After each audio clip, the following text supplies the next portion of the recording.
I can't help this. I'm sat here first, but he's telling me everything. You're the journalist who's going to kill. Yeah, and he's saying that this journalist, I'm going to have him, da.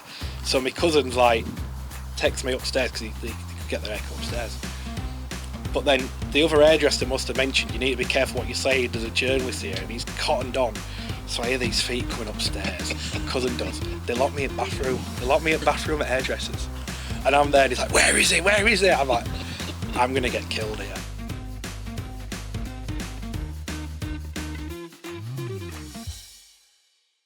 Right, welcome to another Player Focus with a bit of a twist on this one. I think this week they've gone down really well actually on the YouTube, but this week we're going to do a behind the scenes with one of the UK's top rugby league journalists, Matthew Shaw.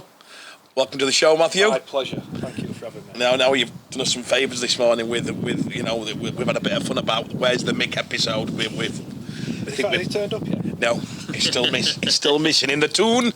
He's missing in the tune, and there used to be a boat in the day called Tuxedo Princess, which I have been on many occasions. Not a great thing to admit, but it was fantastic. I hope that's not back on, because if he's on that, he won't be seen for a week. JoeMe's going to give us a bit of help today, Matt. We're going to ask you a lot of questions. We thought it were interesting that how your perception of the game is, your background, a little bit about you behind the scenes. We see you as this, you know, everyone's like, oh God, Matt Shaw, journalist, and you probably don't know anything about you. So I think it's time we did this, and I'm hoping we get some good content. So first question obviously is, how did you get into rugby league? I was 12 days old when I went to my first game. Not that I remember it. My mum and dad took me from playing Oldham. So I've always been around rugby league, always. I remember going like as far back as '97 when facts were good. I used to, go all the time, got the ball signed, shirt signed, and all that. And that was my way in, really. So I've always been rugby league. And then as I got older, played a bit. I was rubbish. I was a shirt grabber. I got top tackler for Elland once, and I didn't make a proper tag. I didn't use my shoulder once all season. Sounds like our Joe's crazy. So played at Elland for a bit. Everyone started scrapping. So that was me done. I'm not a fan. I've never thrown a punch in my life. I'd break my wrist because I've got soft wrists. Eventually figured out I wanted to be a sports journalist, because I wasn't going to play it. I wasn't good enough to play any of them. So get into that. I used to go to games with a little notepad and write little notes down, then go back home and type it up on my computer. That was it. And I've got a stockpile of all these games I did match reports on. So anyway, I went and did uni eventually. Did sports journalism. Did 3 years at Huddersfield Uni. Threw myself at everything I could, anything I could. Not just rugby league, but always wanted to do rugby league. And in the end, I'd done a few like school match reports for Martin Sadler at League Express. He thought they were all right, so he got me in. Went from there and offered me a job eventually, and that were it. That were me in. That were the proper start of the rugby league journey for me. Wow. So are we putting down? Did you have a love of rugby? Did you? Oh yeah. Your television, your games. How were your perception as a kid? Did you have a team to follow? Halifax. Oh right from the start. Right from the start. Right from the very, very start. So I remember I used to go and always stand outside Players Bar, the Weavers as it was at the time, and speak to all players like Damien Gibson, Gary Mercer, Paul Rowley. Paul Rowley's a weird one for me now because he's a good mate of mine. God. But I absolutely idolised him as a player, so it's a bit weird now. He's old and grey and so that team, and facts were good back then. Finished third in 1998. That was the first year I properly started, remember going, and then as soon as I started following them, they just went to shit. So I went to in 2003, the year they got relegated. They finished the season with 0 points. They'd won one game all year, but they had the points taken off them for a salary cap. Now, how you do that when you finish on won one game all season? That's impressive, isn't it? They won. The one game they won all season was the only game all season I didn't go to, which was London away. But the only game they won, and I didn't go to it. So I had to go through all that. Then I watched them in Championship, and they were terrible. Nearly went down again. I was crying at Widnes. They played York, and at the time they did the team that finished next to bottom at Championship played the winner of like the League One playoffs, and it was like a £1 million game sort of thing. So our Halifax played York. Danny Brough put on a masterclass. York were winning by like 14 points with 10 minutes to go. I'm crying my eyes out. Can't believe it. It was double relegation. Anyway, they did this massive comeback. Scott Griggs scored winning try, and after the game, I got I think it was Jamie Bloom's boots. Did Scott Griggs go from Halifax to where he went to? So Scott and Simon were both at Halifax. Scott went to, I think Scott actually ended up at Leo Widnes first. I can't remember where Simon went. Obviously Simon went to Warrington eventually. Had a great career there. But yeah, so they both were in that team. I'm sure I got Jamie Bloom's boots after the game. He saw me crying and tried to calm me down and everything. I think I watched that game, because Jamie Bloom were from Doncaster, you see, so we were very famous. He was going to be a Super League star, wasn't he? Then he got, I think, anabolic, whatever. Anyway. So I followed Halifax pretty much home and away till I went to uni, really. And then, life takes over, beer takes over, doesn't it? And, your job, so you can't do it as much. And now, obviously, I want him to do them well, but it's not the be-all and end-all. People think, he's an Halifax fan. It does me when people say he's an Halifax fan. He must hate this club. I don't care. It don't ruin or make my day if Halifax win or lose. To be honest, I'd like him to do well, but yeah. So that were me. Followed him everywhere, absolutely everywhere. Went, home and away. Will that be your family as well? Yeah, family. So me dad and my brother particularly. They still go home and away everywhere, absolutely everywhere. We went to Toronto. We went on a family trip to Toronto, which were fantastic. My mum started going now. My mum had quite a while where she didn't go, but she goes to all games now. So my dad were they went to Barrow for the game, on TV, that big scrap of a week, and that weekend up there, they built a weekend in Barrow around going to rugby, and because there were no Halifax fans, every time Halifax scored a try with those two on Premier celebrating try, because no one else that could pan on, for God's sake.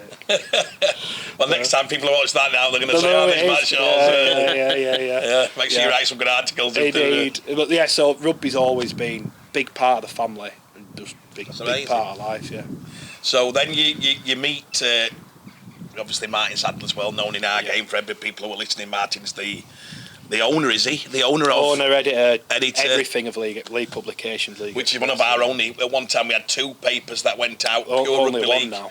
Danny Lockwood with the... League Weekly, and the League Express. So if you're ever in... I often see if you're in many airports, I love it. I used to get it delivered here. I don't here now, the last place.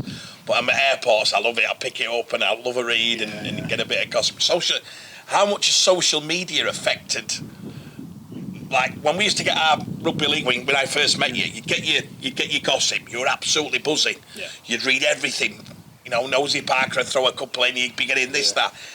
But everything now is broken on. Has it completely changed your perception of that? Yeah, it's changed. It's changed everything. Because at the time, obviously, we'd come out on a Sunday night online, and paper had come out on a Monday morning. So we'd try and hold stories. If we found some out on a Tuesday, it was the worst thing ever for me. Because it's like, Martin would always say, hold it, keep it. And I'm thinking, it's not going to hold. And then it gets broke on social media. And it's got worse as time's gone on, because you get these, these random accounts, the faceless accounts, that are just dropping everything in there, and, they get some right, they get some wrong. But if they get it right, and you've lost the story because everyone knew about it, and obviously there's other journalists that don't have to wait for deadlines on papers and everything like that. So the game completely changed. It and you'll have noticed this, because obviously we speak a lot. Like once upon a time, I'd be quite relaxed about stories until the weekend, and then I'd be like, now it's like if something happens, I'll have to be just straight away. It's like making it more instant. Everything's instant. You can't hold anything anymore. Wow. You can't hold anything anymore, because you'll lose it. So you've got to be, which is why the job's 24/7. I think you were talking, I can't remember who you said, it might have been Gary Everington, that the job you do is a lifestyle job. It's exactly the same for me. Got you. Because the job is, it's like today. Today's my day off. All I've done is do rugby league all day. Yeah. So I'm here, done these shows. Are you commentating tonight? I'm just got to watch it. Got you. Just got to watch it and speak to a few people, catch up with a few people. Took 3 calls here. Just done rugby league all day. But I don't mind it, because I'm not mourning it. I absolutely love my job. Best job ever. I get to talk and write about rugby league all day. So you're doing the job that you absolutely wanted to do as a... Yeah, 100%. Perfect. And working for Martin early doors, when I first, come across you were very young for the... I couldn't believe it, when this Matt Shaw and you finally see you and you're like, wow, he's only a young lad and he started right at the bottom. But I thought you quickly established yourself pretty quick. Is that like an hunger, or is that what is that? Have you got a good work ethic? Is it? You've got a lot of drive. There's probably a lot of things in there. I will always say this, and don't want this to come across the wrong way, because there's some really good journos in our game. But I always think that I'll work the hardest. I'll make the phone calls. I'll be inquisitive. I won't just give up on a story. I'll always chase it up. I think what is easy in rugby league is if you look at the media field, there's not many who break stories. There are, you get a lot of the Nationals do a great job of writing the human interest stories and the features and talking up the nice stories and all that, but no one were breaking the transfer stuff or getting into the stuff like that. And I looked and felt there's probably a way in here for me to be that person. Yeah. And ultimately, it's a small sport. I think if you're a decent enough person, you make contacts and you can find out enough stuff. So, and that's ultimately what happened. The first big story I brought, that Paul Rowley were walking from Lee, and then a day later there was that clause in Ryan Brierley's contract that he could leave Paul Rowley left or something. So that was my first one, and just went from there really. And still doing it now 6 years later. Is it? God, I don't think my stomach again. What am my stomach again there? We did a show last week, and I think we got irritable bowel. I just heard it again. Then it might become a feature every week. So I'm actually listening to you. I can hear I'm hearing some rate every breather. You're breathing through your nose. Might be me. I think it's coming from there. Maybe. So it's the job you've got. You're doing a job you love. Mm. You started off with a very successful, our only really now, pure rugby league paper. Martin were unbelievable to me. Yeah. Martin gets some bad stick sometimes. As does every journalist, same for everyone. But one thing with Martin is he gave me a chance. Opportunity. Gave me an opportunity when, not many would, because there aren't many opportunities out there in rugby league anyway. That's the thing, isn't it? Yeah. But I think if you asked Martin, he'd say he could tell that I wanted to learn. I were a hard worker, and I were willing to go and try and get the stories. I think the other thing as well that maybe I do that some of us possibly don't is I'll spend so much time on the phone and just have conversations with people. Like you'll know this. How many times a week do we speak? We talk about everything, don't we? So it's building a friendship before you have the trust. But how many times do I ring you and go, "What's happening?" Yeah. Never. I might ring you if I've heard a story and go, "Yeah, I wrote on this, quick one, I wrote on this." But I'll never just ring you and go, "What's happening?" Because I don't think that works. No, I agree with you. I just don't think that works. You need to become friends with people. You need to have friendships, and the thing with that is you can't fake a friendship either. You get on with someone. You trust. For me, trust in your game is Joe's learning the game. One of the biggest things you have is trust. If I tell you that I can't tell you, you've always respected with him immediately. You've never pushed for smart, and even when you've not fell out with me, but you've gone, "Oh my God, how long have you knew about that?" Yeah. That's just like, but my privacy has to come for the player and the club, so I'm protecting all that. But there's also been times where, and this is where the trust element comes in and the friendship comes in. I've said to you a couple of times, look, I know I said I'd hold this, but people know it's coming out. I said, what do you want to do? And you'll go, look, if someone's going to do it, you might as well do it and do it the right way, because things can be misinterpreted. It's always finding that balance in it. I think listen, I say it's I think we've got some great journalists. You're right, and I don't know any. I know you personally. I don't know the other lads, but I love the fact is that they're loyal people that have in a go. I think we lost who to the Daily Mirror? Gareth. We lost Gareth, didn't we? We lost Gareth, and you look and you think. You might prefer some articles to others, but I really respect we're such a small sport, so anybody covering our sport deserves everything because you're probably picking the one sport that you're not going to be a journalist being flown into Las Vegas. No. You're not going to be a journalist into this. You're not going to be. You probably your highlight. You think's probably that noise behind us is probably the grand final. An international game, the Magic Weekend. Yeah. There's a lot of it where you go into unglamorous locations. Mm-hmm. You sat there. You've got to do. You're mixing with commentary. You do all sorts. I respect every one of them, honestly. I remember right. A couple, I were a bit younger and a little bit more immature. I felt like I were and listen, all journalists have a bit of an ego. They do. Yeah. 100%. And I do. I remember I must have been 25, 26, and I'd been absolutely smashing these stories out. I felt like I was killing it at the time. I remember I woke up, went to work, and Martin said, I need you to do a game for us. It was pre-season time. And he sent me to Normanton Knights. And I was stood there behind the sticks.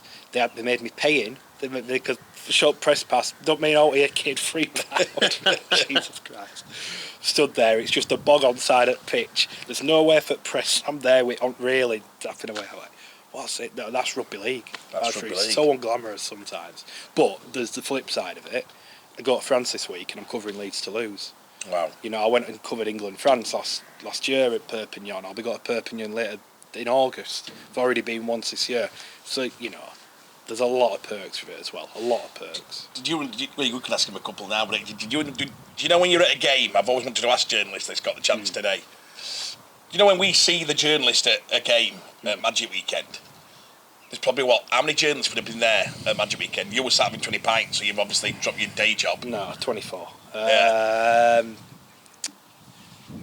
See, Magic's a bit different because you've got 6 games, so people come and go a bit like the crowd. So over the course of the day, there's probably 30, 40 there. But normal game, like Thursday night game, you might have 11, 12. And do the clubs... I know when I got Doncaster and we owned it, the first thing somebody said, well, keep the journalist sweet, so make sure you put some food on. And I were laughing and I were like, thought they were kidding. They were like, oh, yeah, so we started making them food. Oh, no, put food on. It goes a long way. Yeah. I'm not going to name names, but there's one club, and I can't even say what they give us because it gives it away. But what they give the press is horrendous because there's minimum standards now. They've got to give you a warm meal, so that you get this warm meal there, but it's bad. Bother. Yeah, it's bad. Some of them are great. Is this pre-game? Yeah, pre-game. So your journalists meet up, you walk in, you hold the pre-game, you report on the game or commentate on the game, and then after you get a chance to go in to see the coaches and you have a live press conference. Sometimes what time do you get if it's a Leeds match? What time would you get home? Or I normally get home about midnight, midnight, and then I've got to have a piece online for 6 a.m. in the morning, so I write that when I get home. So I'll normally finish about 1:30 on a game night. Get there at probably 2 hours before, so 6 till 1, and then do a few hours before setting up like live blog and whatever else, and your research and stuff like that. Still only a normal day's work if you look at the hours, really. Yeah. But they're unsociable hours. And if you were sat there, so you get there, the journalists there, you all know each other, don't you? Most of the time. Yeah. So you all set up. Is that you're all putting that into different streams? So there's somebody for York's TV, there's somebody for that TV, there's somebody for that. You're all yeah. And you've all got your earphones in. You're all next to each other. Yeah. And then you go live.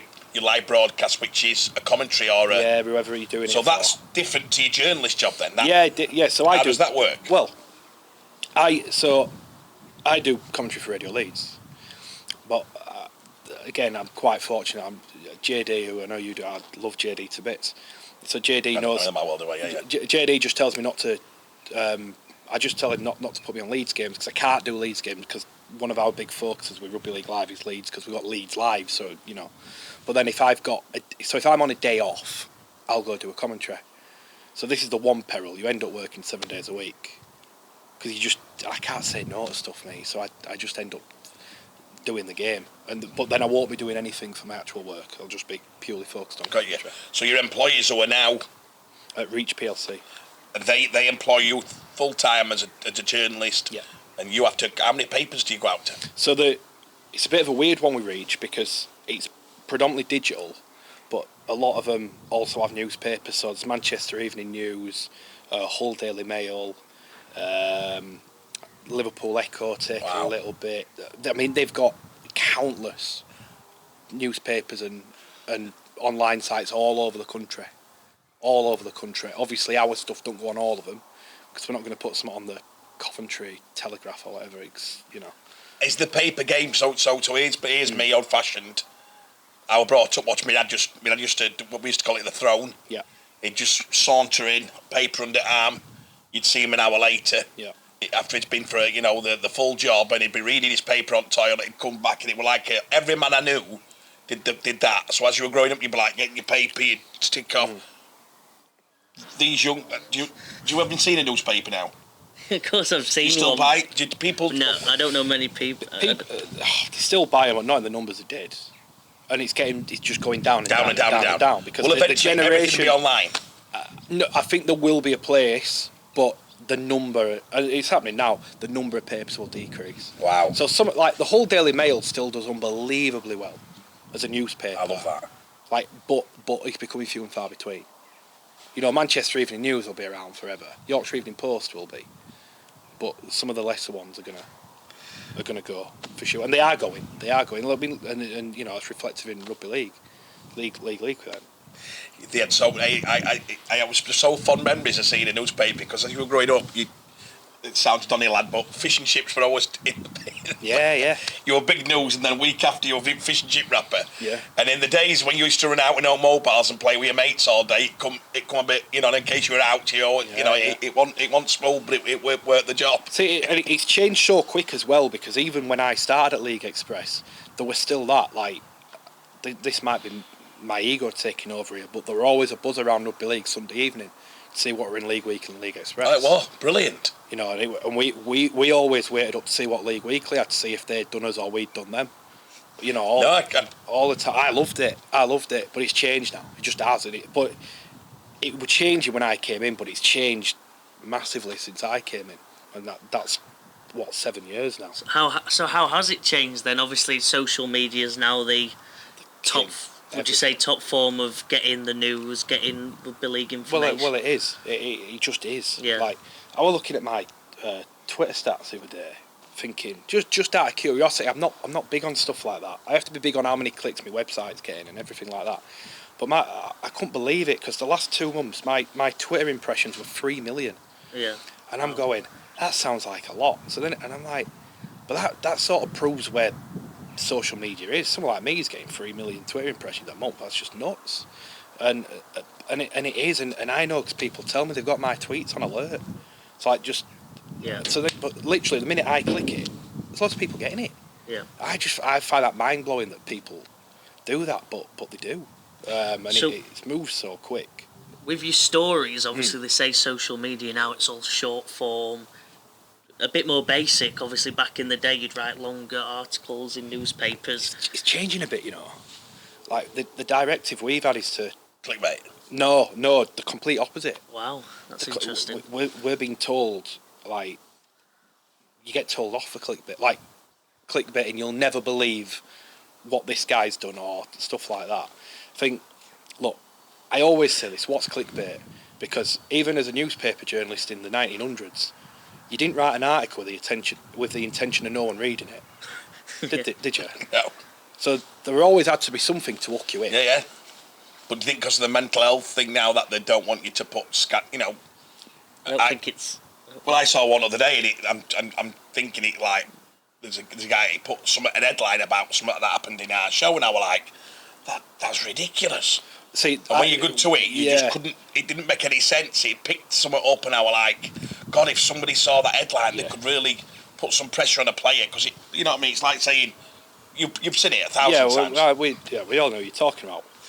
But the thing is, we wouldn't do that for so many reasons, because you know people like to. The biggest thing that anyone will ever try and do to me is say, it's just clickbait, which I find hilarious because half the time it's on a tweet where I've just given my opinion and I've not put an article on. So how you can call it clickbait? I've not even given you what to click on. It's irrelevant. But the thing is, for me, the biggest skill in this game, the most important thing for what I do is have contacts. Without my contacts, I'm nothing. So why would I write this scandal clickbait story that's not true, misleading, blah, blah, blah, so on and so forth, because it's just going to wind everyone up and no one's going to speak to me. Yeah. I just won't do it. That's what that company does, doesn't it? They have I don't think any of us have ever had a conversation with them, but what they do is they'll watch the podcast, pick out a line that sounds, and then completely change the direction of the conversation. And there's always an element of that. You know, we listen to this, like, you know, we've done Inside the Deal today. There'll be something in there, and I'll say, RLFC man, Dan, so it might be worth you listening to that. That's what he said about Jack Walker and doing a piece on it. But it won't pick out the scandalous bit and just run with it. It'll be it'll present the full details. And you love that. And there's nothing wrong with that. We say it every week. And this is where I think people get journalists great to hear another side of things like that, because journalists do get a bad agent stuff. You know, when I first went, agent, journalist, you get that and you wait a minute, there's so many good people involved in agents' game and journalists' game. And yes, they've got to sometimes sex it up a little bit to make it a little bit than the cat sat on the mat, you know.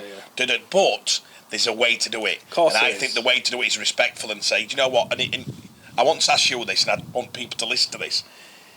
I said to Matt once, do you ever get like Matt might break something, and I said, is it like if a journalist takes your idea and runs with it and gets 25,000 tweets and do that? I said, do they ever say thank you when they take your... And his face just exactly what he did. He went, never. As any, you know, and I said to you, didn't I find that really difficult? Like, you put a lot of work into a content. Somebody just goes and grabs it who's sat at home, puts it and goes, yeah, and not even adds you in or says thank you. You said it happens all the time. All the time. Does me in. Because people don't realise... A bit like, you'll know this. Someone will ask you what you do, and say major edit. Oh, I could be an agent. Yeah. People think same about a journalist, but they don't realise how much time goes into it. Like, they might have called it a lifestyle job, and that's what it is. Because I'm building, managing, you know, relationships all the time.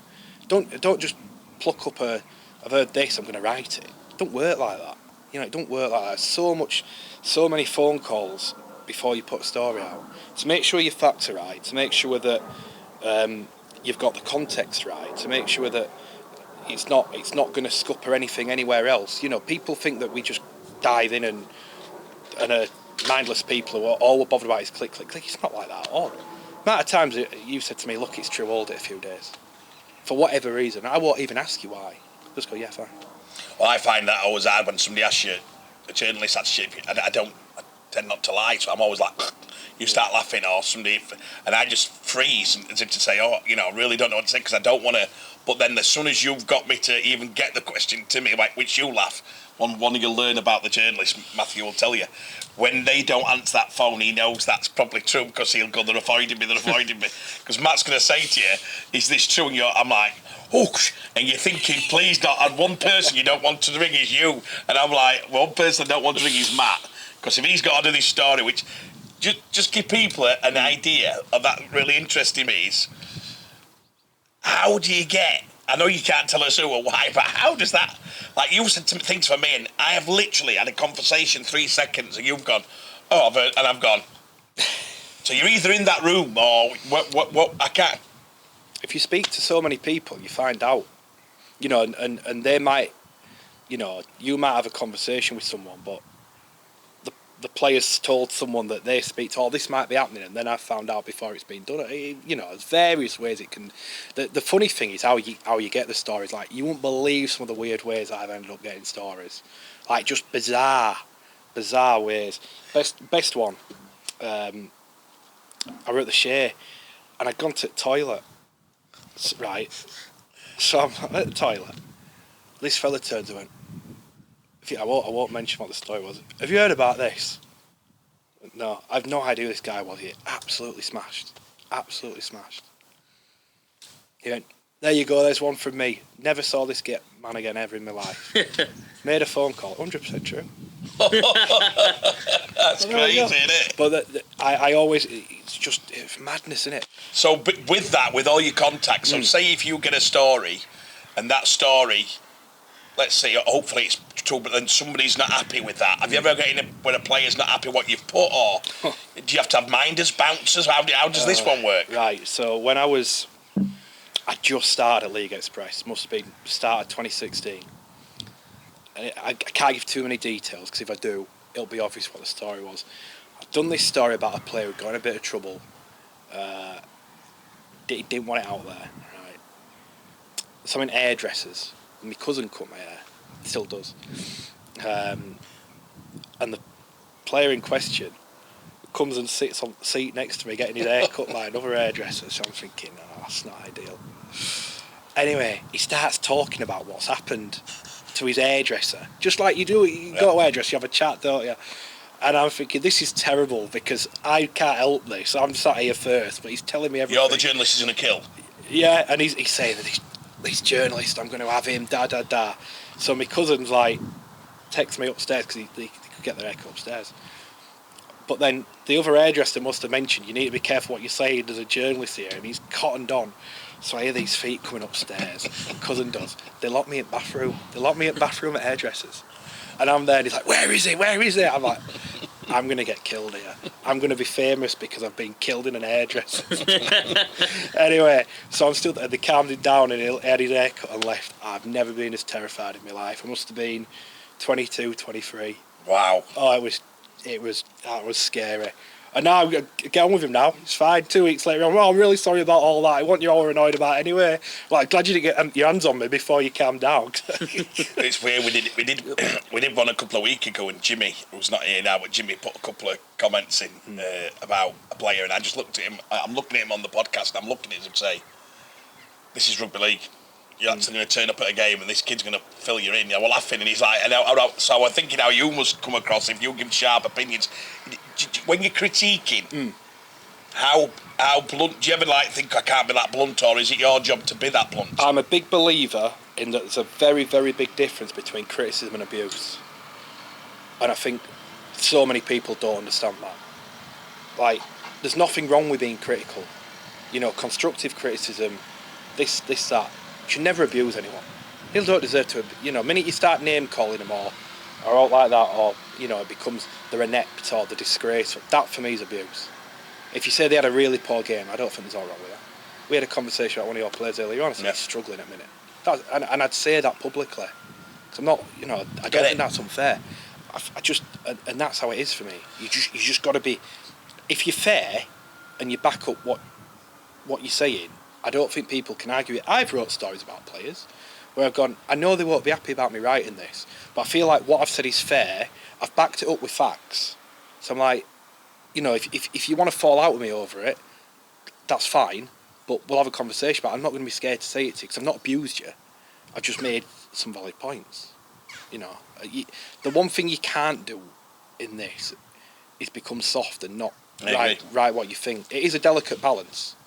For sure, but you can't avoid it. I always find it really weird when a player will give a press man some stick, but he's used it to motivate his son. After, you said that, look what I did, I showed you. Well, well done. Why don't you thank me? Yeah. Just doing your coach's job. Well, I think, for sure. No, I agree. I see that happen a lot. I'm like, I can't believe that. And I'm happens in every sport, though. Doesn't it? In every sport, they do that. I have to do player ratings on games, right? And you would not believe how many players are in my DMs saying, "Can't believe you're only giving me a 6." Do they really? Oh, honestly. One, I don't play in Super League anymore, which might give it away. Every week, I gave him a 9 once, and he moaned at me. What, out of 10? Come on. That's unbelievable. Honestly, I've got a bet on with a player at the minute. I'd done my start of season prediction. Just as every journalist does at the start of the year, you give your league table, don't you? Yeah, we've done it. Yeah. Absolutely hammered me on DM. All right, we'll put a bet on it then. Let's see where you finish. They're like, definitely finish top 4. And I'm like, you won't finish top 4. They're like, right, we'll have a bet on it then. At the minute I'm winning, so here's. That's really interesting you say that, because so say if, and I know it didn't in the old days make a difference in what you players' ratings used to do when people used to say, he's getting a 9. I've had that off coaches. Oh yeah, he's got. I know it sounds that, but I've got a 9. He got a 9. Oh, he's playing well, and your perception of that player's getting better, even though you've not watched that game. Suddenly, there's a kid at Halifax. We used to say he's had 4 9s, and then you might go watch him. You might send somebody to watch him. I know how I influence him. But one question I've got to ask you is, sometimes when we watch Sky and we watch some stuff, do you feel that sometimes to get better headlines. Sky sometimes pick a man at match and I can't get my head around it for love of money. I know it's all about opinions, but I stand there and scratch my head. So and I think, are you doing this just because it's popular to do that? You think they're going to get more traction if they give Jake, let's say Jake Connor. I remember one day they were talking about Jake and it were like over the top, terribly over the top. But it seemed to be, production have said, sell Jake Connor on this game. Mention as many times you can, give him a match, whatever happens, bang. And I find that I don't like that. I want it to be proper. You know, I've never thought, like, I wouldn't do that because I don't, the reason why, like Sky Sports or any broadcast might do it, this is me purely speculating because I don't know and I couldn't prove this. But let's say a player's off contract end of year, and you need to ask him the question. You got to give him man at match to get him on interview, haven't you? Got you. So maybe that's why they do. I don't know. I disagree with man at match a lot of the time. But what you're saying is, if you give the player ratings, do you do that quite a bit? So how have you taught yourself the game enough to back them ratings up? Was it just purely on like opinion or? Well, player ratings is an opinion piece, isn't it? Yeah. You're just giving your opinion. You're not always right. It don't mean you're right. What I would say is one of the bit, and it comes back to being on phone all the time. Certainly when I was younger, we just spoke for hours and hours and hours and hours and hours about the game, and just me soaking everything in. And you said, it sounds quite important because a lot of people do judge players on the ratings you might give. Yeah. So you've got quite a powerful voice within the game. Which I'm not comfortable with that, by the way. Yeah. I don't like how much influence they do have, actually. If that's the case. Yeah, it's more as a guide rather than the settings. For sure. Because there are people far better educated than me to give that opinion. That's just true. I was just being honest. But it is what it is. But I've seen Matt's, your journey's been great because I've seen Matt since I've known you. Your knowledge has gone up off the scale. When we used to first talk, I used to think, ooh, it's like a thing, and then we get into it, and then now, if you say, I notice if you say something now, I'm perking up on it straight away. I'm like, wow. Yeah. So, like, if you've done, I suppose it's like your background have come into it, my background. The more knowledge you're willing to go and find of clever people and ask, me and Matt used to say about, let's say speak to Paul Rowley, let's speak to somebody, Paul saying, I didn't think he played well, and Matt might say, why do you think he didn't play well? He said, I didn't like what he did. He wasn't brave in the foot line. He didn't come off this. He didn't. Suddenly, Matt's absorbing exactly what I always thought the carries, when the carries come in, like the old-fashioned winger, Franny Cummins, would never come in, never do a yardage carry, score you 30 tries a year, pace. Suddenly, the game changes. Yeah. And we've been working on it here for years on our players, but, you said now, you're watching a game now, you'll be thinking, I wonder how many carries he's had. And you do that a lot now, don't you? Yeah. First thing I do is look at stats. Just because I think they give you a base and a guide. One thing I would say on that, and I think this is where there is a big misconception about what we do, is people don't understand how many relationships journalists have. So, like, I've been very, very fortunate that because I've built trust with a lot of people and coaches, they'll either send me clips from the games and break it down. They'll basically show me the video review, and they'll send it me over WhatsApp because they do it in group chats a lot. They send like the individual highlights, don't they, to the players. They show the team and they send a lot of it over WhatsApp, but they'll send it me and go, look, this is what we're trying to do and this is where they did it wrong. So I'm getting to effectively see the video review, which is unbelievable. I mean, you can't get better education than that. I've had coaches who've let me go in and shadow them for a day and do everything with them. Now the thing is, a lot of that doesn't ever make public or be made headlines because there is still this weird thing, and this is where me and you are a little bit different, where people within the game aren't comfortable it being known that there's that sort of type friendship with a journalist. Because they think, people can use that against you for whatever reason. Like me and you are different, I have laughed straight away. I can remember saying, Matt's maybe 8 months, that were it. So it made it easy for me, even though for 2 years everyone used thought that everything and I were laughing my head off. But that's ridiculous because you won't come out with it if you would, it's reverse psychology. Unless you're deep into your psychology, you won't be playing double bluff. No. Here's one for you then. I'm a coach. We're coaching, and we look at you. We've got a player who you've said a 9, but I'm trying to tell this player to be better, and I've got him as a 6. Do you get coaches to come on and say, Matt, stop giving him effing 9s because I'm trying to coach him to get better? Or if a coach wanted a player out, let's just say, for instance, a player out, and he's like, Matt, I need to put a couple of sixes in there, son. Honestly, that would never happen, though. I promise you, that's never happened. I promise you, that's never once happened. What about the other one, the first one I asked you? What if I have you overrated somebody and the coach has gone, Matt, you're killing me? No, they haven't. Honestly, I've never had a coach disagree with me ratings one, other than one where I'd given someone a 5 and they were like, it should have been a 6. Like, come on, 6 or 1 mark. I'm not having that. Honestly, no, never. Which makes me think no one reads them other than players. Well, it makes you think that, doesn't it? Because on that basis, you know, when you used to do, what was the reward that Mark used to do? What rang him on that fight? Albert Goldthorpe. Gailey's won it. Albert Goldthorpe, yeah. Albert Goldthorpe. So that become quite a popular, really popular. Everyone used to be like, who's in front of Albert Goldthorpe? Everybody. But that one actually got more traction than the player at year. Yeah. Super League. Because at one point, back in... Yeah, massive, wasn't it? At one time, it was like everybody. Yeah. And we used to think it was always a creative player who might win it. Were it based on that? No, it would, basically all that was the journalist. It was journalists who decided it. The journalists went to every game and gave 3-2-1. Just like they do with Man of Steel now. But they have legends doing it. So it's a bit more... Works although you have probably a little bit more respect because you've got legends of the game doing it rather than me. Right, I've got it. So the Albert Goldthorpe were always voted on journalists' opinion of who they... Yeah. Back to like you knowing the game, how many matches would you say you watch a week and to know everything that's going on? Is that as important as just as the conversations you have, or which one, where does your effort go during your week? All my effort predominantly is just talking to people. Because ultimately, again, you know, if I can have half an hour on the phone with a coach and ask him about the game, I'll probably learn more about the game than actually watching it. And about the coach. Yeah. I still watch a lot of games, don't get me wrong. Let's think. So this week I'll watch Halifax York Monday. Game Thursday night is... We're in the game Thursday night this week, I'm not sure. I'm travelling Friday, so I'll watch a game. I'll watch a game Saturday. And then I tend to ask for someone to send me a game on video. You know, like, just from Opta or whatever, just so I can watch it, to watch a certain player or something. So I'll probably watch 3-4 games a week. But I'll try and touch base. I'll probably speak to... You asked me this earlier on off record. Probably speak to, like, 9 Super League CEOs a week.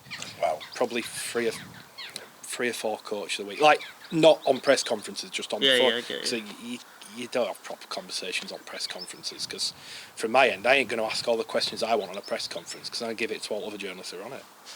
All good questions, keep it to myself. I'm not giving it to them. That's, So, but 3 or 4 games, probably on average. Wow, well, that's unbelievable, isn't it?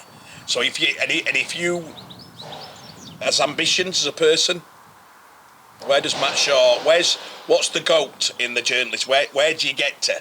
Would it be to one day have your own business doing it, or is it to work for... In the olden days, a journalist, if you ever got the job at the Sun, sports journalist, calling out boxing, travel the world, sort of thing is part... I think they're like a drink the journalist in the day they did anyway. Still do now. They're renowned as being legends, weren't they, the drinking job, and they probably saw... I can remember reading a story on another journalist. It was the most amazing... He'd had a better life than any sportsman had ever had. He'd been to every big fight, Las Vegas, ringside Muhammad Ali. He'd gone over to do the football at the World Cup. I were like... In fact, if I'll be honest, as a kid, I got kicked out at 15, but I always said I wanted to be a sports journalist because I'd read these things of this unbelievable lifestyle. Where do you go from being... Would you have to change sport? I don't want to change sport. Right. If I wanted to make money, I'd change sport. You know, if I wanted to be, make massive money, I'd go to football. Yeah. But I just love rugby league. You can never predict the future, but right now I have no intention of leaving rugby league. So from that then, would you... Are you taking it... Do you take it as a personal responsibility if you are only want to do rugby league to help grow the sport? Where's your views on growing the sport and your role as a journalist in helping grow the sport? You're trying to work as a presenter, like a professional presenter. I'm just a bit better than you. You're a bit jealous. You're a bit jealous that I've asked better questions. You were like... It's a good question, that, though. I told him it earlier. You didn't. You're not smart enough. Do you know what? It's a really interesting one. I'm going to go on to a bigger point here. The hardest thing about being a journalist. But I always think that we do have, to an extent, a responsibility to grow the game. But we can't be cheerleaders. we've got to tell the story. We've got to tell it as it is. Negatives, positives. We're not PR people. Yeah. You know, we're not here to be public relations and all that. That's for the clubs to do and the RFL to do. What we're there to do is to promote the stories, whether they're good, bad, indifferent. I think what I would say is I hate the type who just chase a scandal all the time. I hate that. Oh God, don't get me on that. I think you can't ignore them. Yeah. But I don't think you should just be going for them. You got to do everything. So if you how do you like doing because the sport is, to some people, deemed as getting smaller. Then I don't want to be too negative myself, but like getting a bit smaller, I think we can all say it's how does it affect? How does that affect you in the sport, being a journalist? If it is getting smaller, I'm in trouble, Yeah. because so my job is based on traffic. Well, you're rumoured to be the highest paid journalist in the UK Rugby League, is it? Jesus Christ. Probably not. Probably somewhere. No, I can't say that. I seen the pictures from the holiday, son. You were sat in the 2 years ago, son. You were sat in the 2-star, son. You're in the 5-star now. Don't be good I ain't getting involved in this conversation. But so you've absolutely lost my train of thought there. You've rattled me. I'm thinking about that hotel hour in 2 weeks ago. The future. Yeah. So if it is, I'm in trouble because, you know, obviously, and like I said, what is clickbait? When any writers ever wrote stories with the intention people are going to read it, it's just the truth. And that's the business we're in now. It's no secret. You need clicks, but you don't have to be clickbait. You can do it the right way. If you write good stories, people read it. Yeah. You know, just will. So for me, it's not good if the sport's losing interest because less people are going to read me stuff. So that's the challenge for journalists. Yeah, because they've got to promote it and try and build it up, but not be a cheerleader. But you can't ignore all the bad stuff that's going on. So you've got to get that all fine balance. This is the problem that journalists have, and this is the hardest thing. Everyone has their own opinion on what a journalist should be. You know, some people love the big, insightful 2,000-word piece. Some want just transfer stories. Some people want you to go after all the scandals and be an investigative journalist. Some people want the creative stuff. Whenever I write a story, there'll be someone who don't like it. Yeah. For whatever reason. You know, it always makes me laugh when I'll write a transfer story about a player leaving a club to go to another. And I'll have the fans of the club he's leaving saying, it's disgraceful that you've done this before the club I've done. Like, oh, come on, give me a break. Oh, I hate that. You know, I've had your back on that many a time. Yeah. This is one of the things I explained to a chairman, to an owner of a club. I said, what are you on about?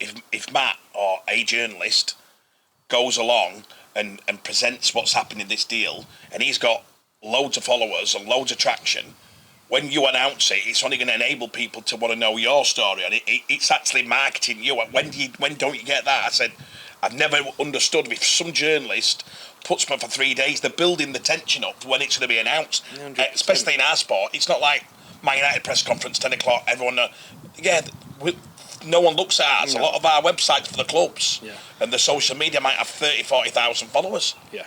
You might have a journalist who's got more than them. That's what I'm saying. What people don't it's crazy. The thing is as well, what people don't realise is for the vast majority of fans, all the bother about is transfer stuff. So if I showed you my DMs now, right, I'd probably get 8 or 9 a day, like different conversations. 90% of people asking me, is this transfer true? So then people get wound up, and I see it all the time, Matt Shaw's just a clickbait journalist, all he does is write transfer gossip, da-da-da. I'm like, well, I do it, because when I'm working, right, so I'm at home and I've got my screen set up, every point of every day I'm working, I've got some software I use that shows me exactly how many people are reading my stuff live, right this very second. It shows me how many are on each article, how many stats are going. It gives me breakdowns of what does well, what does not. So when I'm writing stories, when I pick what I'm writing about, I write about what people are wanting to read. So like people have hated us writing loads of stuff about Zach Hardacre. This, you know, he leaves week, and we wrote but it's because everything we did on Zach Hardacre did it amazingly well. So we're going to write about Zach Hardacre. Why wouldn't we? But I'm not going to go and write 2,000 words on something that I know did it before and it did a couple of hundred. I think rugby league journalists are quite good at protecting the players a lot. There's a I lot think more we that are. you lot do. I think a lot. I give it all of the rugby league journalists are very good at making sure if it comes out at a player, they protect the sport at all times. Well, they used to. I don't see social media enough. Well, should we talk about Jax O'Neill? Yeah. And how that went down? Yeah. So, Craig still hasn't found out how I found out. No, it winds him up. I found out Jax O'Neill going on Love Island. So I rang you and you're like, oh, God, oh, Matt, oh. And I'm like, Craig, I'm going to have to do something on this. But it was one of them, and I said, Craig, someone's going to find out. Did I ring Jack? There were about 80 different phone calls that went on before that story went out. Wasn't it? But Jax was obviously worried that they were going to pull it. They were going to pull it if it came out. I was saying, look, I get that, but they're not at this stage going to pull you out. Likewise, it's Gemma Owen's ex. Gemma Owen's, known to be going in. I said, people are just going to write. Well, they Googled Tommy Fury that he'd come out before, so they were like, it's always come out before. Well, all the stories that were going to get wrong, because it would have come out eventually. I thought it's Gemma Owen's ex. And we were like, we'll do it right way. We'll say he's a rugby league player, he's done this, he's done that, blah, blah, blah, blah, blah. We had to have countless conversations with Cass, and a nightmare. You've got me saying he's on producer. It was horrendous, wasn't it? I made you feel really guilty, didn't I? Oh, I did. But I'm like, Craig, what can I do here? I said his earning potential could be this if you blow it, Mark. He literally said to me, Craig literally said to me, you could ruin his life here. You can't put that on me. He might do that himself if he carries on. Yeah, stick with Paige, Jax. Nice girl. But yeah, so he had all that to go on, but we could not run that story because he knew it'd do amazingly well, and it did. It was the best story of that all year, probably. But this is the problem, but people hate me doing that. They're like, all the stuff we've done about Jax, this website's a nonsense, blah, blah, blah, I hate it, this is the worst article you've ever wrote. Well, what do you want me to do? If people are reading it in thousands and thousands, of course I'm going to write it. I could tell some stuff, some classics about how rugby league perceive things like that, and people ask us a lot. And it's a question I want to put to you, is we hold our sense back so much, don't we? Like, even some coach and Chev, old school. And you're like, why are you doing this? Why are you holding this game back? You're protecting yourself, so you're protecting that. It's an industry where you can get a job, or you won't get a job if it gets big, or whatever. I don't know. And that goes for all of us who are in it, holding it back. And tell us, Matt, from a journalist, how do we grow the sport? Oh, there's so many answers to this. What we've got to do is get out of this thing that everything's cost. For me, this is the big one looking in. All I say is, it costs this, it costs that. I look at media, right? So I'll look at it, give you an example at media. And this is no offence to a lot of the people who work at media teams across the game, because they work so hard. But the resource is nil. They've got very little experience coming in, and if they were going into football jobs, they'd effectively be second or third in command and be learning off someone, but they go in and just get thrown in. And the reason it's done is because the clubs just see it as a cost. So they do it as cheap as they can. Actually, media is biggest easy investment you can put in a rugby league. Because if you get now more than ever. If you get the right person in, promote it right, and do this and do that, your retail goes through the roof. Your attendances go up. Problem is, it's all intangible. There's not guarantee that they spending this money will make it. Yeah.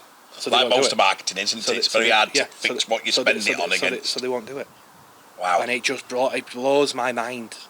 I've never thought of that. It blows my mind that they're all, not all clubs, but most. The way a lot of rugby league people do it, isn't it? It's like, we've not done as well this year, so let's cut costs. We've not done it, and it just like it goes from this wonderful thing that we've got where it's a good size, we're a good sport, and then they've just gone, oh God, it's dropped a bit. Okay, cost cut. Can show you have guns there? Watching.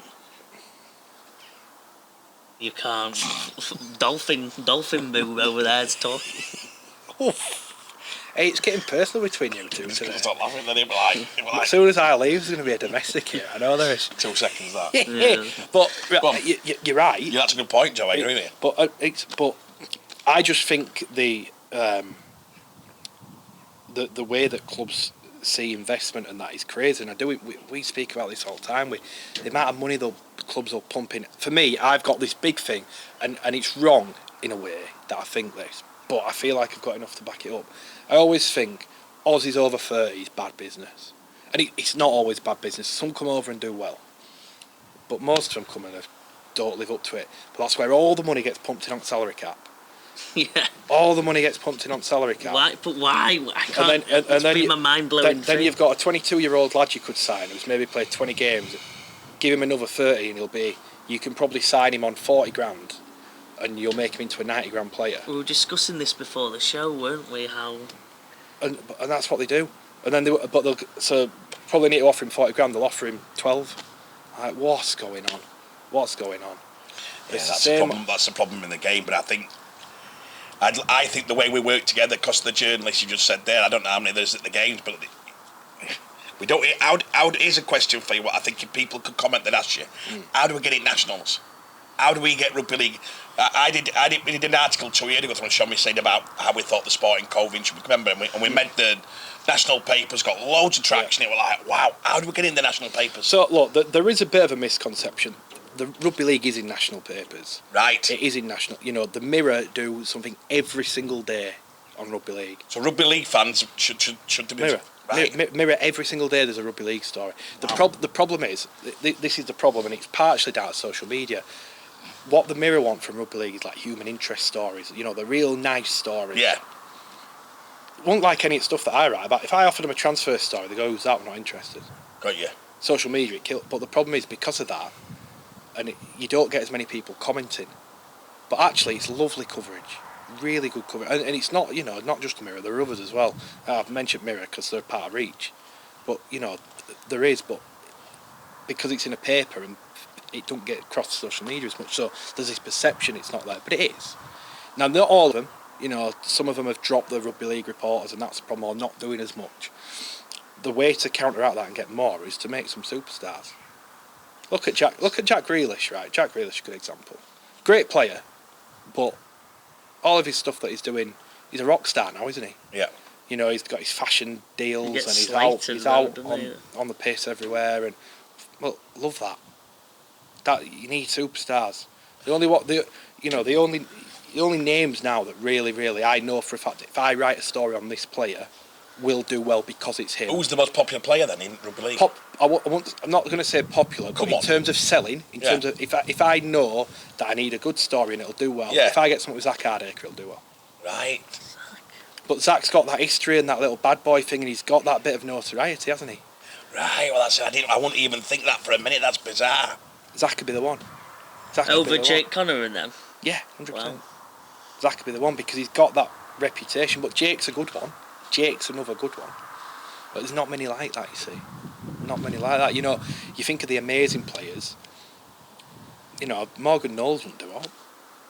He should do because Morgan Knowles is unbelievable. Shane's always said this. Shane, who owns Oxen's, always said to me, he's just said exactly what you say. He say if you get somebody who's rock and roll and he's had a right life and they've done this, he will get the traction. Yeah, 100%. And that's what'll sell the sport. It won't be the one who's, done everything to the book and look at Kyrgios tennis. Yeah, I get it. Kyrgios before this, I think furthest he got in a Grand Slam or a quarter final. Yeah. But he's probably now behind Nadal, Djokovic, Federer's still playing, is he? And Murray. He's the next best known player. So we need a super rugby player, purple hair, bit of the old Dennis Rodman, tattoos everywhere. We do a bad job of not building 15 models every night, and sure, but we don't also do a good job of building up the ones that have got that. We don't tell the story. Now, clubs have a bit of a responsibility to play because they're terrible, incredibly protected. Terrible. We've got to a point in rugby league now, and I hate it, where clubs, not all clubs, like Leeds, an example, are amazing with player access. Yeah. I cannot fault them at all. But there are some clubs that you feel like you're an inconvenience if you have to speak to a player. Well, because they're keeping the profile down because they want to keep them within their wage structure. Well, it's that as well, but it's that simple. There's this fear. There's also a fear. They're going to turn their heads. They're going to do something and say something that you don't want them to say. Remember the whole Zach Hardacre, Jake Connor stuff last year, where Zach was like, "I'm the best fullback in the comp," or whatever he said. Or no, but this is why Zach's brilliant. Yeah. But Hull were terrified of letting Jake say out that week, and for me, put him on Sky Sports. Well, Mavericks when they play against each other, that's just going to get another 10,000 views, isn't it? For me, that's not benefiting either. How the club see that is they just see what does that mean to us, but that affects performance. They're not putting any traction in the bigger the game. which is what we should all do. This is what's wrong with our sport. We don't buy into the full game. We buy into what's right for us. Yeah, so every club and that happens at every level, not just at marketing level. You know, we see it with some of the decision making that goes on. It's so short sighted and self-interest reigns. I think we're going away from it a little bit now. I think the realignment, IMG coming in, it's going to get better for sure. Well, you mentioned earlier on about the darts, didn't you? You mentioned the darts, and I do think you should be getting it wrong. I remember watching darts for years, and it was pretty mundane, really mundane. And Bristol won every year, and with a crafty cockney, characters, real characters. John Lowe did a. I'm telling you now, when Eddie Hearn's Barry Hearn come along, and next thing you know, I'll never forget it with that. Oh my God, I've got his name now. Wayne Mardle. Wayne Mardle come out. Yeah. And everyone started jumping up in the audience. They were dancing. Only him did it. He did it. He never gets the thanks. Did it for 2 years. Barry Hearn's gone. Why can't we do that? So next you know, I've got the power. Taylor's got no one that's to Phil Taylor. It's not a brilliant personality. Suddenly, they're making him into a cap. Then next one comes on. Suddenly, every player's got his own song. What's he called in with Mohican? Who comes Peter on? Taylor, not Peter Wright. Yeah. Peter Wright. Every single one has a catchy song. Catchy song.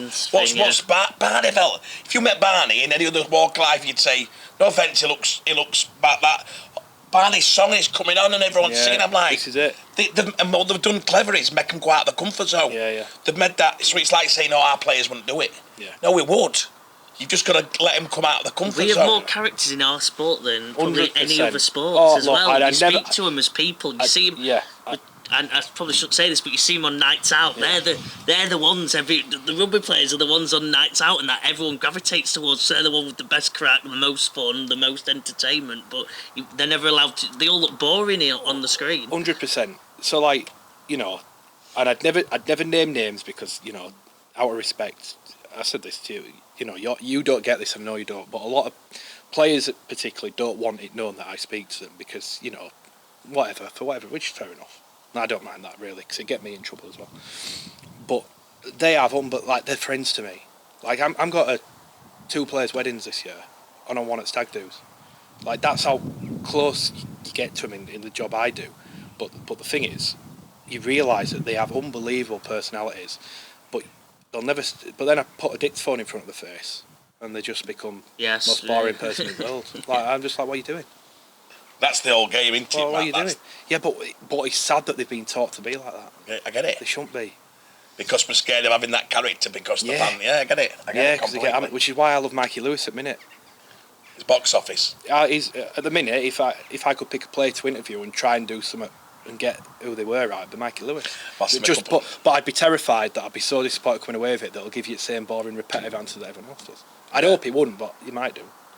Do you know what? I hope that changes. I hope in my time in the sport it changes. I hope when Joe and Jim, whatever. I hope it changes because if we get one day, and I do believe it'll only change be a superstar. I've said this boringly for 10 years, 15 years.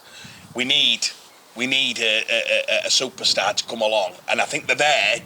But then I was terrified about the Sam Tompkins thing. When Sam Tompkins come along, he's on Irons Beans, he's doing this, doing that, and we slaughtered him. Everybody in rugby league slaughtered him. Who's he think he is on back a wagon at thingy? And I said, do you realise if he gets the salary cap up and gets a better Sky deal, 100%. You're going to get more money? 100%. How does it work out like that? But this is the problem with rugby league and attitude of fans and everything. Social media is probably the worst part of my job. No. It's a cesspit. I feel awful saying that because there are some genuine good blokes on there, good blokes, good ladies, but there's so many bad people. So I could do it as a test for you, just to prove a point. I could put a tweet out at half time of a game. One team's been bad, one team's been good. I could put out, this team aren't playing very well, and all you get is people going, why can't you just give the other team credit? Being harsh again, whatever. You put the tweet out 2 minutes later saying, this team's been really good, done this, done that. Yeah, but they're crap. It's the only reason they're winning. You just can't win. No. You cannot win on social media. Because they're the same ones who were just sat bought. They're the ones who do it about every subject. They'll trot on and do it to another. The only good thing is most of the wives are probably happy because they're moaning to somebody else. Yeah. It'll be the same guy. Someone said that to me, funny enough. I thought, you know what, if I'm making someone's family happier, 100%. Out on me, so be it. He'd have been picking at everything. Windows are not right, I don't like this today, so you're thinking... Put some out on at Magic about the Brad Singleton. I'm like, for me, that's not a red card. I just don't see it. No. Oh my God, just pile on. How are you a journalist? You're a disgrace. But then if you said it was definitely a red card, you're a disgrace. You just can't win. Now, thankfully, and you know this, and you can't get this with me, like how thick my skin is. It must be. Yeah, don't do it. It says, not bother you. I'm like, no, not bothered. Yeah, you must have crocodile. So it's not only because they don't only. The thing that gets me is they don't disagree with your comment, which I think as a journalist, fair in it. If you make a comment, someone disagrees. I don't mind people disagreeing. It's when they call you useless. It goes back to the criticism abuse thing. Personal, making it personal. Yeah. Not wrong with someone going, you're wrong, this is why you're wrong. And I'll have a conversation with them, no dramas.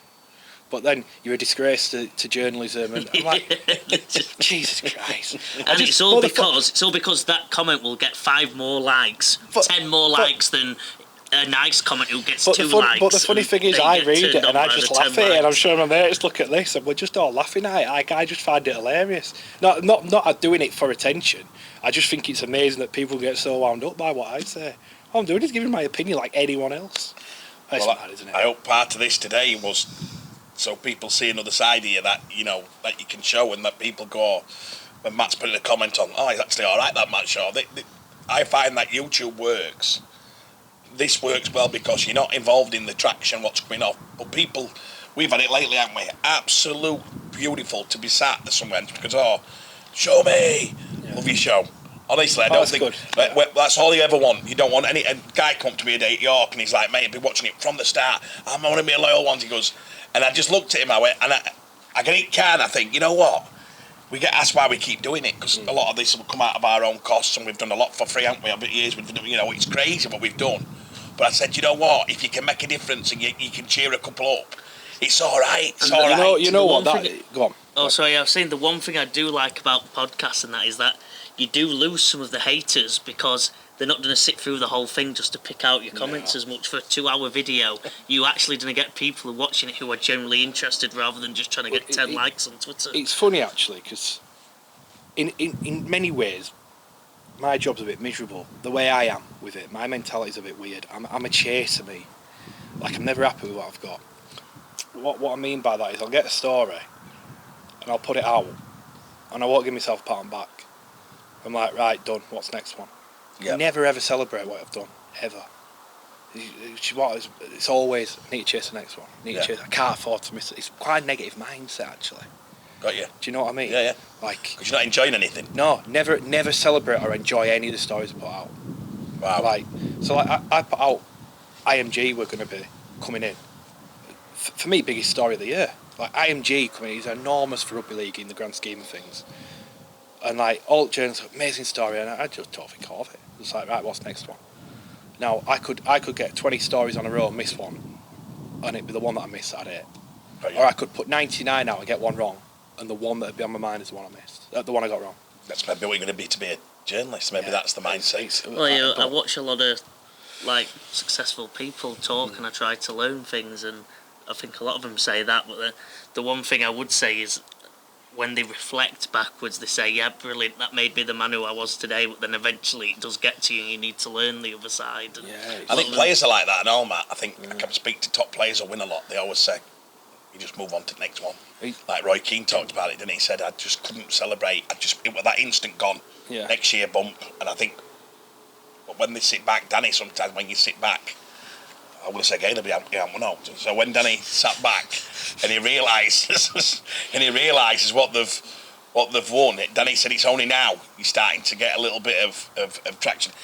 Quick one to finish off. We're going to hit you with 15 questions fast, which has got nothing to do with rugby league, so just about Matt Shaw. Hit me. Okay? God, this could we'll be get people a bit of cover. So I'm worried here. This is where we're both making it up. So Joe's thinking now, I'm thinking now. We're going to hit you with. So nothing rugby league. Can't even. Well, it can be rugby league, but we're going to try and let people understand where. So we know where you were born. We know that bit about you.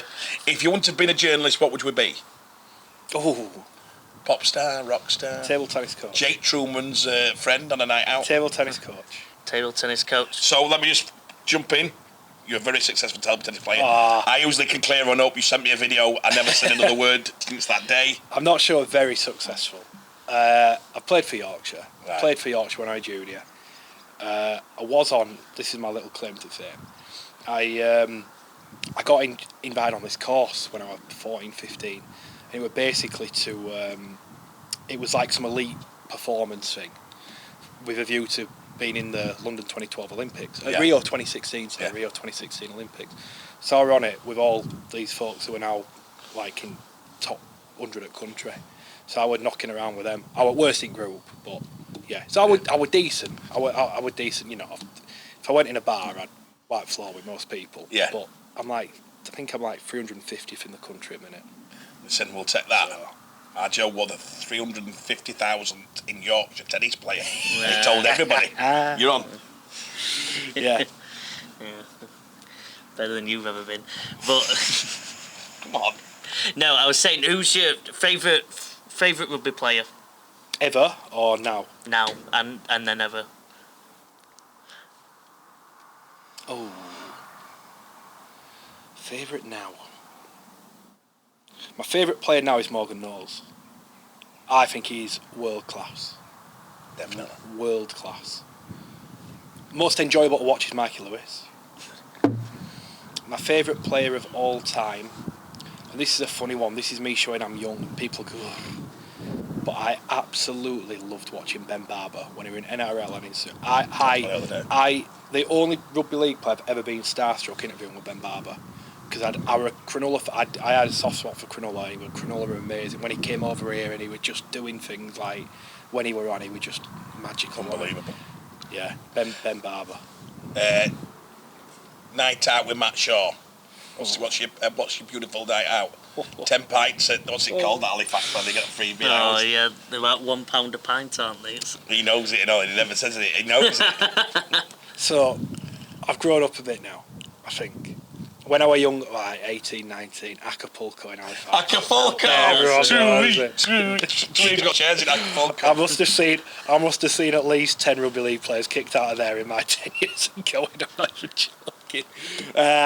So night out with me, yeah, Acapulco, 75p drinks. We used to drink. 75p. We drank pints of Jaeger bomb, and it was £3. That's abnormal. So we'd be drinking them, we'd drink them, and then off to Main Street. Right, so my music taste is amazing, in my opinion. I'm like 90s cheese pop. I'm with you, Matt. That's exactly what I the am. same. All my mates listen to all this new stuff, you know, grime or R&B, hip hop. Infinity. I'm S Club 7, Steps, Jamiroquai, all that sort of stuff. Yeah. That's me. Rachel Stevens a bit. Yeah. All that sort of music is me. Kylie Minogue, that's me. Becky Hill's, man, I absolutely love Becky Hill. And then in Doncaster, we were famous for finishing the nights off, top night off in the day. If you didn't pull, well, if you didn't whatever, you'd be on the doner kebab at Donny, be lots of chili, and then it'd taxi. What do you finish off with to eat? You know what? I've changed because Halifax now has this Greek place that do gyros, and they're unbelievable. You don't know what a gyro come on. Gyro used to be drawing your doll in it. No. You don't know what a gyro is? Gyros. What's it called? It's a gyro. They're all, basically, it's a Greek thing, so it's like a Oh, pita. don't, I'm on a diet, I'm trying It's to... like bed with a pita wrap. You've got like, you can have doner meat, pork, chicken, tzatziki, chips in it. It's the Greek version Oh of my it. God. So that's me now. Or, and this is so boring, but I absolutely love KFC. KFC. Bad for KFC. Where's your favourite holiday destination you've ever been? Florida. Florida. I've been to Florida 10 times. Big up America. Been to Florida 10 times. Going again next year. Can't wait. Love it. Then Toronto. Toronto was amazing. If you want to go Wisconsin, Matt, I'll sort Wisconsin. Nice. No, I've not been to Wisconsin. Been to Boston. Boston were good. I want to go to Alaska. you out. No, they say don't. My girlfriend's dad lived there for 6 years. He said it's the most overrated place she'll ever go. That's just in his opinion. That's in his opinion. Says it's overrated as hell. Yeah. Biggest regret in rugby league? I always thought you'd say Toronto. That you thought that one because you were so passionate about Toronto, weren't you? That was the only time when that fell down. You were packing. You wanted to pack in, didn't you, and everything. Yeah, because I just felt rugby league in a bad place, and I think things have picked up since then. But I'd been out and seen what they were doing, and what they were doing to the game experience and everything like that. And it was just everything rugby league needed to be. It really was. And it honestly broke my heart when that went down. And listen, how it ended were wrong, you know, in terms of Argyle and the money and everything like that. Wasn't right, and I get that, but the sport needed to fight for Toronto for me. Really needed to fight to keep them, because they were. Feel like if they'd have been given time, they would have been complete game changers for rugby league, and still feel like that now. Have you been down to Cornwall yet? No, I haven't. I'm a bit more suspect on Cornwall, but I think that's a bit of cynicism from Toronto. Yeah. To be honest, I'd probably not giving them a fair crack, but it's just the whole.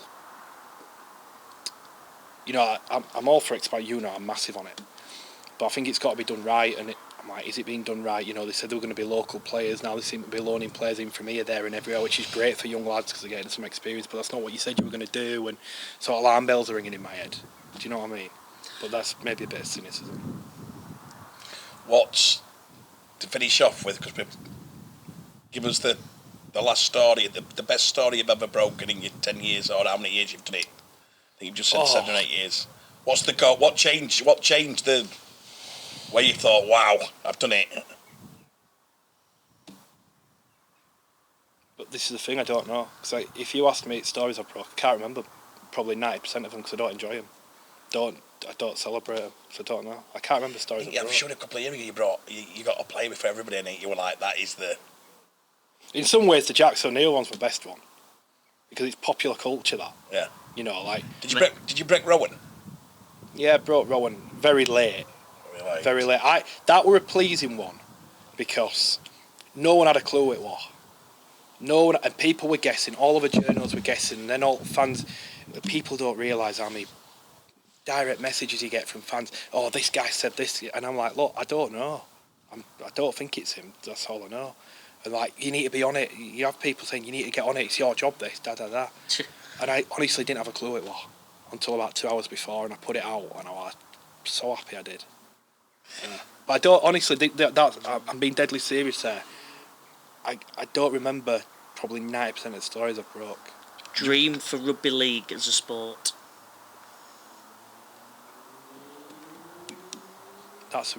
Keep asking good questions. You need to learn from it. Hey, Josie, I can answer this. Go on. I thought you would have said for me to be CEO. My dream for rugby league. You know what? I just want rugby league to be the best it can be, which is a really easy answer, I know. Yeah, but I don't get that answer. But yeah, there's a fence. So there's a fence there, Matt. No, I get that. I cop that. I know how good the people are. I know how good the product is. I just want it all to come together. And look, we've got to be realistic. Rugby league's never going to be football in this country. It's not. But I don't see why it can't be the second biggest sport. And I don't see why we can't have superstars and we can't have enough money in the game to have a 14 or 16 team league and it all be vibrant and fun and everyone bringing kids through and us winning a World Cup. I feel like that's all achievable, but it needs to be unlocked. So when I say be the best for it, I feel like all those things that we all talk about when we're putting Rugby League World to rights, I feel like they're all achievable. So I just want them all to come to fruition. That's brilliant. And yeah, can we make it? Last question: can we make a success at World Cup? Yeah. Because look, the Aussies produce more players. They do produce more players. That's why their comp's better than ours. But I think our cream of the crop are not as far off their cream of the crop as many people would like to make out they are. I think our pack's as good as theirs. I think they maybe I think the difference is they're probably a bit better in the backs. But I think in a one-off game, England can beat any of them. Big thanks. Thanks for having me. Matt Shaw. Thank you, pal. Thanking you.